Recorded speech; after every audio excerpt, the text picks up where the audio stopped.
Assalamualaikum warahmatullahi wabarakatuh. Baiklah, di sini saya akan memaparkan materi, yaitu pertama moral ekonomi petani, kedua petani rasional. Nah, apa itu moral ekonomi petani atau peternak?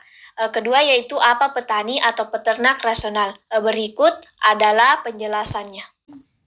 Baiklah, materi yang saya paparkan yaitu moral ekonomi petani adalah teori yang menjelaskan tentang apa yang menyebabkan petani atau kelompok petani berperilaku kegiatan ekonomi.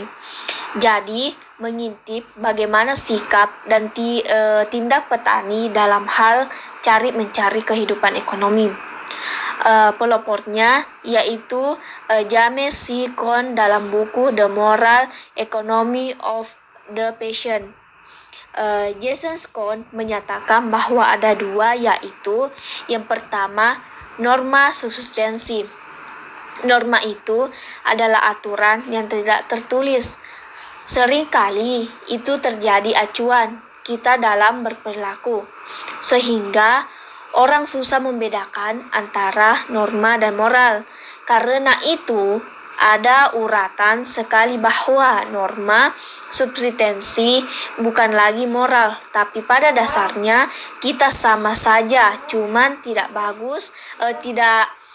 pas jika kita menulis moral, sedangkan pemiliknya Jason Scott menulisnya norma. Yang kedua yaitu norma reciprocitas. Seperti yang saya katakan tadi, moral ekonomi petani terdiri dari dua norma, yaitu yang pertama norma ekonomi subsisten. Norma ekonomi subsisten adalah ketika seorang petani mengalami tekanan subsisten atau ketidakcukupan, maka mereka akan menjual dan menggadaikan harta benda mereka, seperti ternak, alat pertanian. Jadi, rajin beternak atau bertani menjaga subsisten. Tetapi, sekarang jarang petani subsistensi memiliki harga besar-besar, kayak sapi kalau tidak berharga atau menggadai harta mereka yang tidak memiliki, seperti yang memiliki sawah, kebun. Petani sekarang cerdas, mereka bertani dan beternak, jadi persoalan kelaparan tidak menjadi permasalahan bagi mereka. Norma kedua yaitu norma ekonomi resiprositas. Reciprocity adalah hubungan timbal balik yang saling menguntungkan, seperti gotong royong, saling mengunjungi. Maka norma atau moralnya itu diukur dengan mengunjungi satu sama lain, saling meminjamkan. Ketika kita meminjamkan uang sekitar 1 juta, maka moralmu diukur juga ketika kita meminta uang kepada dia 1 juta, dan akhirnya kita menimbulkan faktor resiprositas. Kedua yaitu petani rasional. Kritik moral ekonomi petani. Samuel Popkin dalam buku The Ration Peasant, The Political Economy of Regal Society in Vietnam. Jika Scott menyebut petani dengan moral ekonomi, Popkin menyebutnya rasional petani. Petani adalah orang-orang kreatif yang penuh perhitungan rasional. Petani ingin mendapatkan akses ke pasar, mereka ingin kaya dan mampu menerapkan praktek untung rugi. Dan dalam untung rugi ini, semua pedagang siap untuk menerima ruginya dalam hal perdagangan tersebut. Baiklah, saya akan melanjutkan materinya, yaitu perbedaan pandangan James Scott dengan Samuel Popkin tentang rasional petani. Nah, yang pertama pada moral ekonomi petani, yaitu James Scott dalam buku The Moral Economy of the Peasant Revolution and Subsistence in Southeast Asia, 1976. In weapons of the work everyday form of peasant resistance 1985 dan domination and the arts of resistance hidden transcript 1990. Rasionalis petaninya yaitu Samuel Popkin dalam buku The Rational Peasant, The Political Economy of Rural Society and in Vietnam 1979. Yang kedua, pada moral ekonomi petani yaitu pendekatan ekonomi antropologis. Nah, rasionalis petaninya yaitu pendekatan ekonomi politik. Yang ketiga yaitu pada moral ekonomi petani, prinsip-prinsip petani adalah mendahulukan selamat dan enggan. Rasionalis petaninya yaitu prinsip hidup petani pada dasarnya berhitung untung rugi dan mau mengambil suatu keputusan. Yang keempat, pada moral ekonomi petani yaitu penyebabnya karena petani lebih merasa tenang atau dapat dikatakan sebagai enjoy atau santai-santai saja. Nah, dalam arti kata petani tenang-tenang saja, yang penting dia itu merasa tentram.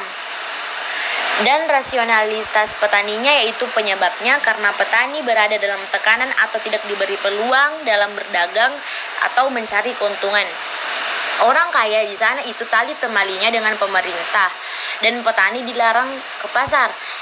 Cukup untuk menunggu pembeli di desa. Lalu pembelilah yang datang ke sana kemudian membawanya ke pasar.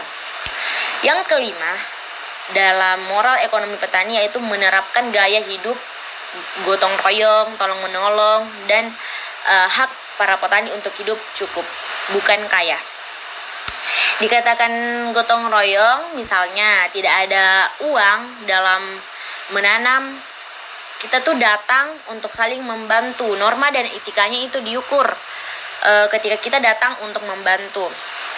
Seperti tolong dalam memberikan beras, menanam ubi, atau seperti ketika ada warga yang panen, kita datang terjun untuk membantu.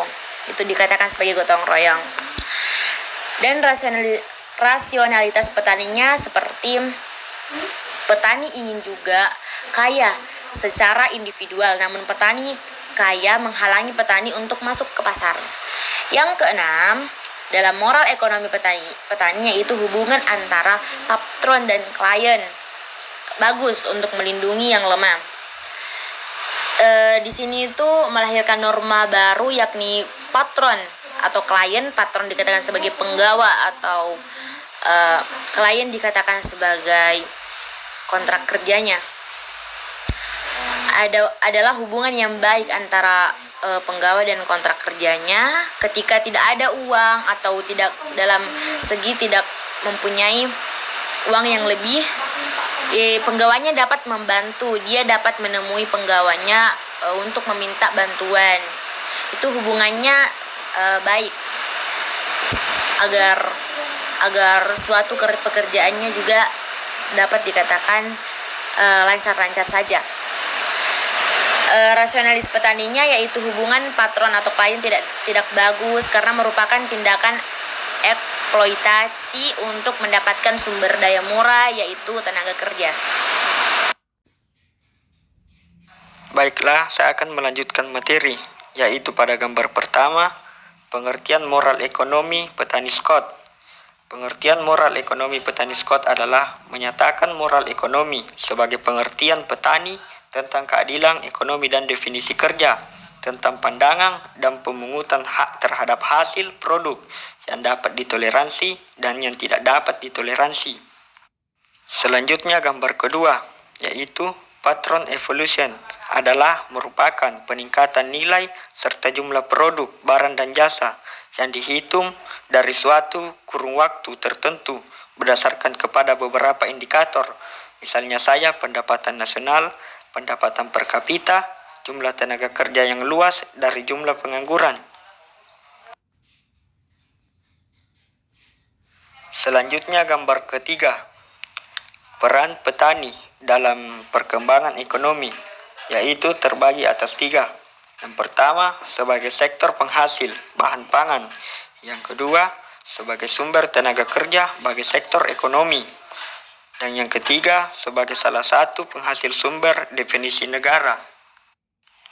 Gambar keempat yaitu pengemis. Pengemis adalah seorang yang mendapat penghasilan dengan meminta-minta di tempat umum, dengan berbagai cara dan alasan untuk mendapatkan belas kasihan dari orang lain. Selanjutnya gambar kelima, yaitu patrolkir atau rentenir. Patrolkir atau rentenir adalah orang yang memberi pinjaman uang tidak resmi dengan bunga yang tinggi. Pinjaman ini tidak diberikan melalui badan resmi, misalnya bank, dan bila tidak dibayar akan dipermalukan atau dipukuli. Selanjutnya gambar keenam, yaitu pandangan masyarakat terhadap orang yang memiliki perekonomian tinggi, yaitu terbagi atas 3. Yang pertama, lebih disegani, yang kedua lebih dihormati, dan yang ketiga dijadikan sumber inspirasi atau contoh.